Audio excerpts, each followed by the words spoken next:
The House settlement saga has dragged on and on for quite literally years at this point. The good news is that the latest delay filed just this week actually helps the BYU Cougars.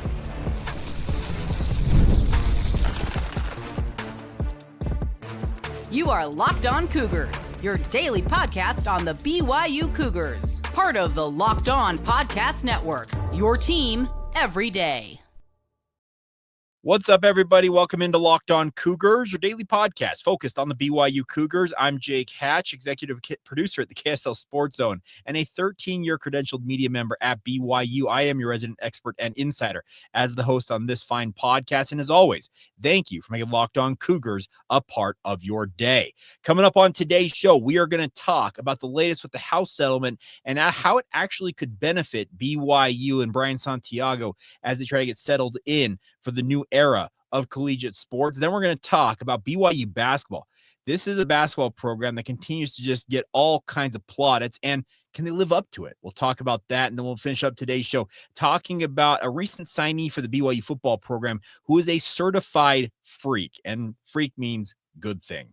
All right, so let's get started on today's show and talk about the House settlement. Now, if you did not see it, there's been another delay filed in the years-long running, I should say, settlement saga to get these 4 antitrust cases settled. Judge Claudia Wilkin is out there in Oakland. She's been deliberating with lawyers from both sides, and there was another delay filed just this week because the latest deadline had been for actually tomorrow to have the final summary judgment doled out, as I understand it. Well, the delay was issued, and that has now pushed it all the way back to June 27th. Now, if I need to reiterate to you guys, the House settlement terms were supposed to go into effect on July 1st. Now, you delay things all the way to June 27th. That means that there is going to be a delay in implementing the House settlement terms. Does that come August 1st? Does it come sometime next year? That's all TBD. But the point I want to make is with this latest delay, even as infuriating as it is, because yours truly wants nothing more than to stop talking about said House settlement, the good news is it could help BYU. And the way it could help BYU is, if you did not see it last week, my compatriot at KSL Sports, Mitch Harper, a good friend, was down at the Big 12 spring business meetings and caught up with Brian Santiago. In the midst of their conversation, a long conversation, over 30 minutes, I would encourage you to go to kslsports.com and check it out. It's a great interview that Mitch Harper conducted. But in the midst of it, Mitch asked the question, is BYU going to be ready to fund the full up to $20.5 million revenue share that's going to come into effect with this House settlement finally being locked, stocked, and barreled and ready to rock and roll? And the interesting part is that Brian hedged. He said that we're going to be competitive. That's the term he uses, quote, competitive when it comes to it. That tells me that BYU may not have the full allotment of money ready to go. Now, that money, where does the revenue share money come from? Well, it can come from corporate donors, it can come from ticket sales, it can come obviously from media rights deals. And I think the reason why Brian is hedging is very well BYU may not have that full funding in place. Where the House settlement delay comes into effect is that, yes, you're probably anticipating on July 1 having the revenue share up to $20.5 million. But if it gets delayed, which is inevitable because there's no way you can have a final judgment, hopefully by June 27th, and 4 days later have the terms fully implemented. It is going to be a delay, it feels like, for at least a month, if not a few weeks at minimum. And that is precious time that Brian Santiago can go out and talk to BYU boosters, donors, whoever he needs to on campus, etc., to see if he can scrounge up whatever money BYU needs to have that full allotment of the $20.5 million of revenue share. And I think it's imperative BYU has that full allotment. You do not want to be thought of as a program that is not capable of competing at the highest levels and capable of paying top dollar NIL, but in the revenue share era, suddenly you can't pay the full revenue share to your athletes. I think that would be a bit of a knock to the image BYU has created in this era of college sports. I have full faith that in time, even if BYU doesn't get to that full allotment this year, well, the good news is next year BYU is what they like to call a full share member of the Big 12 Conference. Many of you probably have heard from your Ute fans, fan friends, whatever you want to term it, your loathed rivals, that Utah's a full share member of the Big 12 and BYU, you're half share. Okay, BYU made $19 million in revenue from the Big 12 media rights deal this past year. Well, this coming year, the full new media rights still goes into effect, and BYU is on the same footing with Utah. And the projections are that BYU, who made $19 million this past year, is going to leap all the way to at least a minimum projected of $31 million and change. That is a full 12 to maybe up to a $13 million increase. That money obviously could help bridge the gap, however minuscule or large the gap is in that revenue share for year one if BYU doesn't get to that level. I've also got the faith that if Brian Santiago wants to make it so BYU has their full allotment of the $20.5 million to share with their athletes, he will get it done. That is one of the chief reasons, at least from my vantage point, why he is in the full-time AD chair at BYU.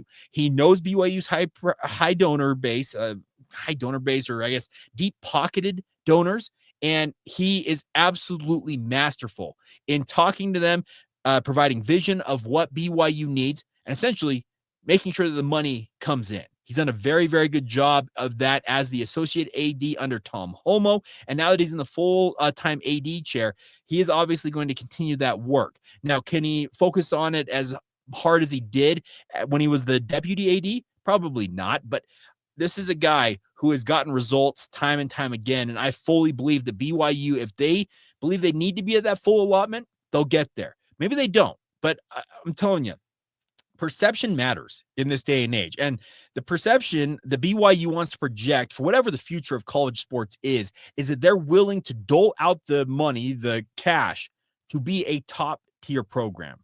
Not having the full allotment of the House settlement, well, here's the deal. There's going to be the vast majority of the Power Four, no matter how deep into debt they have to go, that will be having that $20.5 million available if and when it's fully implemented by this House settlement. I believe BYU needs to be in that group. So maybe you need to make some phone calls. Maybe you need to hobnob or glad hand with a few more donors. Maybe you need to look at the budget and see if you can scrounge up a few dollars from other departments or whatever it may take. But I think Brian Santiago, he's got a smart head on his shoulders. He's very savvy when it comes to working with BYU's donor base. And I believe that they will make up that gap if indeed they believe it's critical. And once again, I think the perception is that you need to be at that full allotment from day one. The other thing I will also add to this, just as an aside, is he has been very clear, and he did that so in that same interview, about saying that BYU football, they're getting the lion's share of that money. So I think he's allayed any fears of him carving off extra money to give to the BYU basketball program, because he knows where the bread is buttered, and that's BYU football. BYU basketball is a revenue generator. There's zero doubt about that, and especially with the way the BYU basketball looks this year, and we'll get to that momentarily. But he understands that 80% of that money coming into the BYU athletic department comes from the BYU football program. And if you're going to revenue share, well, guess what? 80+% of it better go right back into that football program to make sure those athletes are fairly compensated for the work that they're putting in. All right. We talked BYU basketball there just momentarily. How big and how, I guess, just large can the hype train get for the BYU basketball program? Well, it continues to get bigger and bigger. Just when I think they can't, they do it again. And we'll explain who the latest is and what BYU has to do to really live up to the hype. And we'll get to that next as we roll on right here on Locked On Cougars.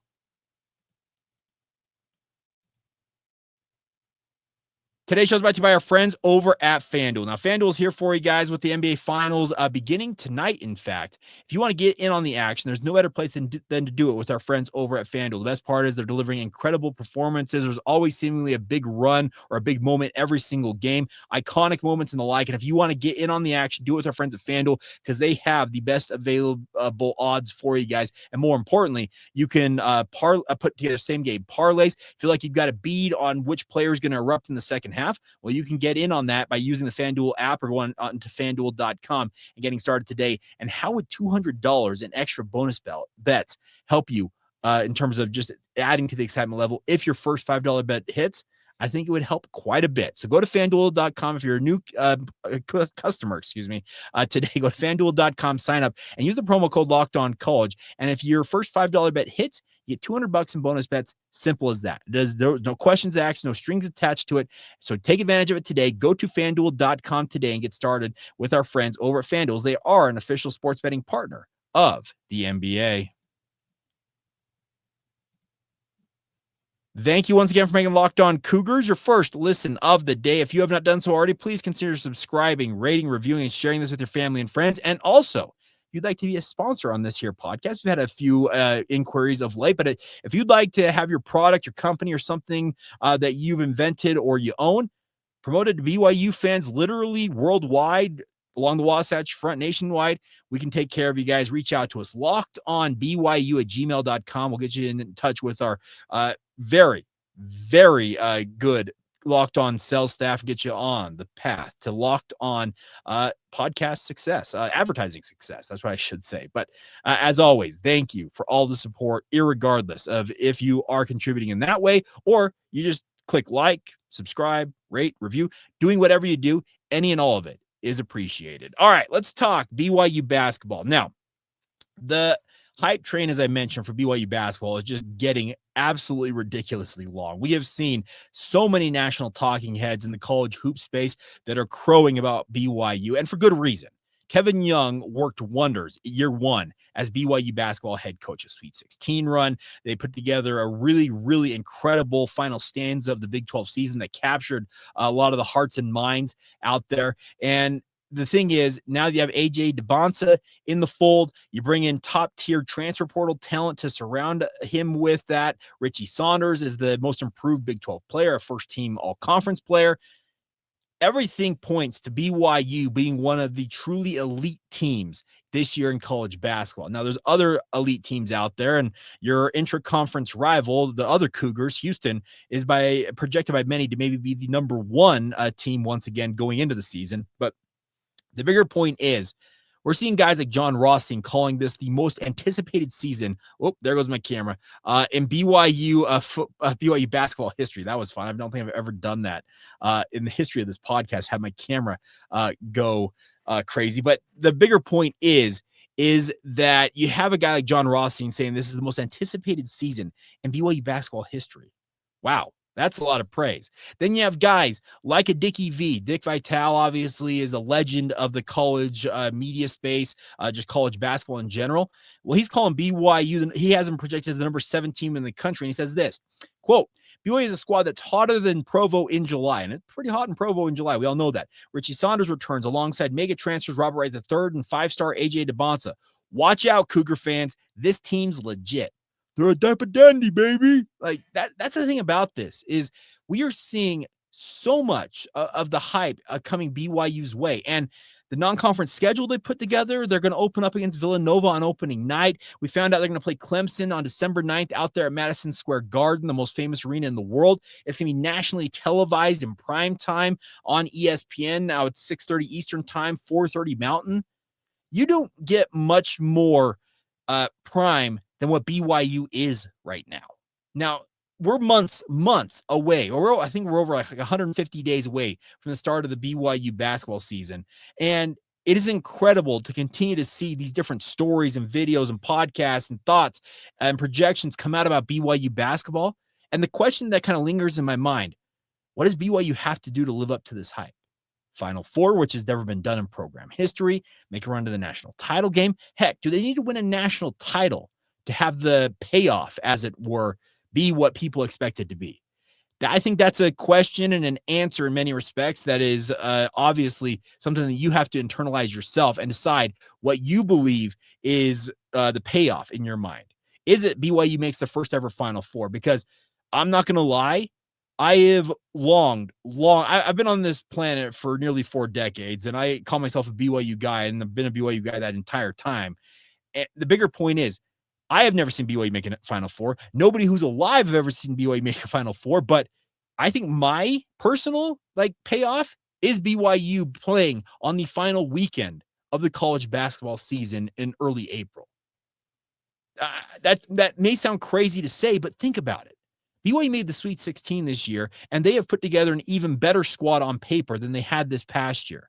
How can you not expect BYU to go deeper into this tournament? Now, it is March Madness, and crazy things happen. Epic upsets are just rife throughout the NCAA men's basketball tournament. But the bigger point is BYU has got to handle their business, and they've got a very, very stout non-conference slate. We know they're playing Clemson, as I mentioned. They've got UConn out there in Boston. They got an MTE event that's going to feature a number of high-level teams. I mentioned Villanova in the opener. Man, who else? Oh, yeah.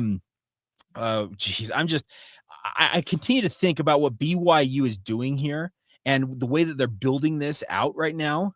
And it's just Wisconsin. Excuse me, that's the team I was thinking of. Wisconsin coming to the Delta Center. And the thing is, this BYU basketball team has got so much talent. And you can see it. They're putting out these hype videos from practice. We're seeing pictures and still frames of guys like AJ DeBonsa posterizing dudes, Keba Keita, Richie Saunders, Sans Headband, by the way, in practice, doing his thing. It's going to be a really, really crazy season, but at the same time, highly, highly exciting to watch this team really morph into ultimately what it's going to become.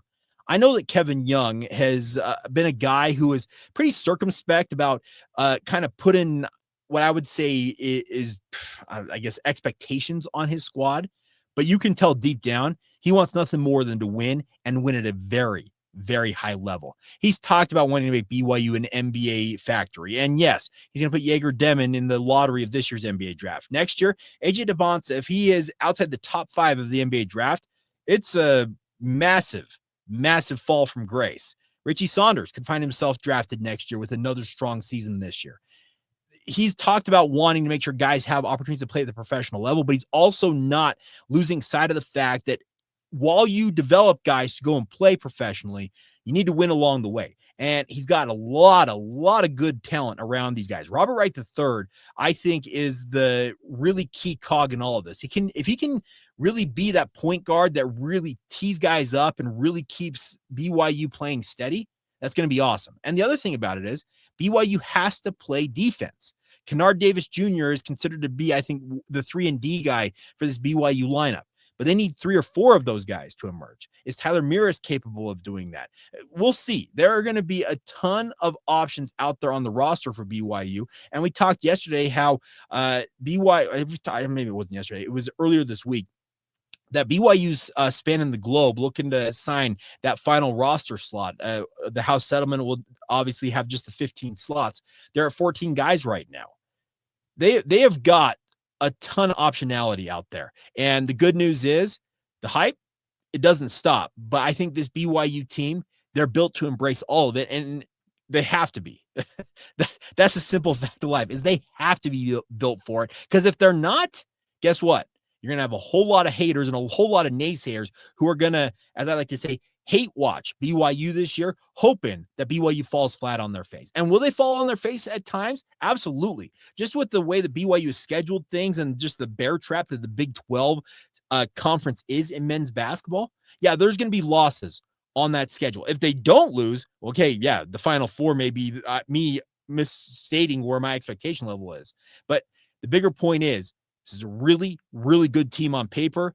Now they're going to have to square up and match it with their play on the court. And it's crazy to think that it's that far off, but it feels like tomorrow it's going to be here. And we'll be watching them taking on Villanova in Las Vegas.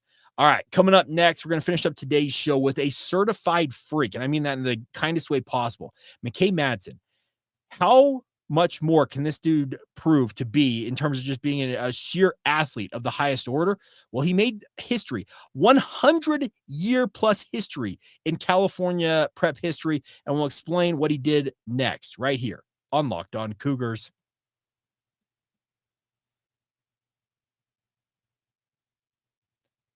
Thank you once again for making Locked On Cougars your first listen of the day. If you have not done so already, what are you waiting for? Sign up for the Locked On Cougars Insider Group. Get the inside scoop on all things BYU that I am hearing, and it comes to your phone in the form of a text message. Best part is you get a 14-day free trial, and it's just $5 a month to be a part of the group after that. And I appreciate all of you who have signed up so far, and obviously hope that many more of you will sign up in coming days and weeks. All right, before we go on today's show, if you did not see what McKay Madsen, who is a 2025 signee, a 4-star football prospect for the BYU football program, what he did this past weekend at the CIF state championships in track and field in California, Well, let me explain what happened. This kid, and he was on this podcast. We've had him on this podcast. You can rewind back. I think was it December when we had him on? He is a great kid. Very, very polished for as young as he is. He's planning on going on a mission. He's got a mission call already.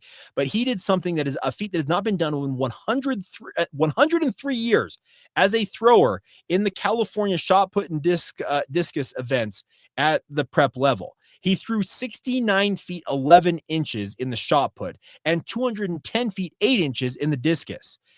That feat, as repeating as back-to-back, by the way, he's won back-to-back state titles in both the shot put and discus with those throws. That has not happened in 103 years. It's the greatest throwing double in California prep history. And as he mentions, he is the first athlete since 1955, if you're keeping track at home, that's 70 years ago, to make the finals in both events all 4 years of his high school career. He's doing this in track and field, which is his secondary or tertiary sport, everybody. This kid, what can he truly accomplish? Are we looking at the next Taysom Hill? Are we looking at the next Travis Hunter, talking about just freak athletes at the collegiate level? He said on this podcast, and he said it before, that he's open to playing both linebacker and running back at BYU if they'll let him, but he's favoring playing running back because he likes to score touchdowns. I would put him anywhere on the field he wants. This kid has proven time and time again as an athlete that he is just a freak of the highest order. He wants to play quarterback. He wants to play offensive line. McKay Madsen, you have at it. This comes from Coach Hatch, the armchair quarterback that's sitting in his closet under the stairs recording this podcast. He is phenomenal. He is an incredible story.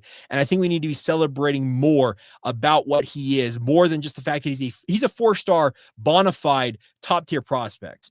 The likes of Oregon, USC, the who's who of college football were pounding on his door, begging him to come and play for these programs. He decided BYU is where he wants to be. These are the athletes that BYU for years during their independent run, when they didn't have the Power 4 label attached to their name, lost out on because, simply put, guys wanted to play at the highest level of football, and BYU could not give them that. That's what McKay Madsen was looking for, and BYU delivered it, and he's going to be a Cougar after he serves a mission for the Church of Jesus Christ of Latter-day Saints. I can respect everything this kid is doing, and the fact that he's stepping away from the sports, I should say, that he loves to go and serve the Lord.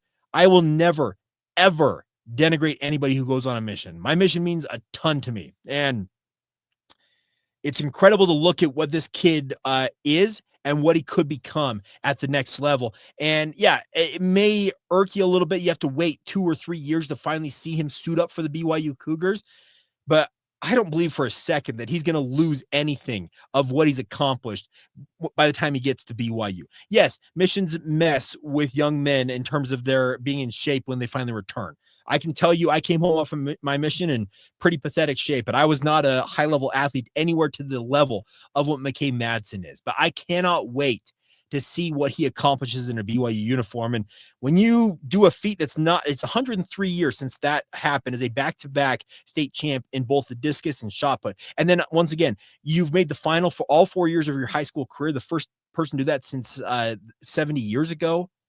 Man, we are watching something really special unfold here. And yeah, whether he's suiting up for Harvey Unga at running back and playing in Aaron Roderick's offense, or he's playing for Justin Enna at linebacker and maybe being the next, I don't know, maybe the next Jack Kelly in the BYU defense down the line here for Jay Hill as their defensive coordinator, or whoever may be the defensive coordinator at that point, because I think a lot of us expect that Jay Hill will get a head coaching position at some point in the near future. But the bigger point is McKay Madsen, he is the type of athlete that BYU has needed, always needs, and will continue to need. We talked yesterday about Brody Rudnicki as a quarterback prospect.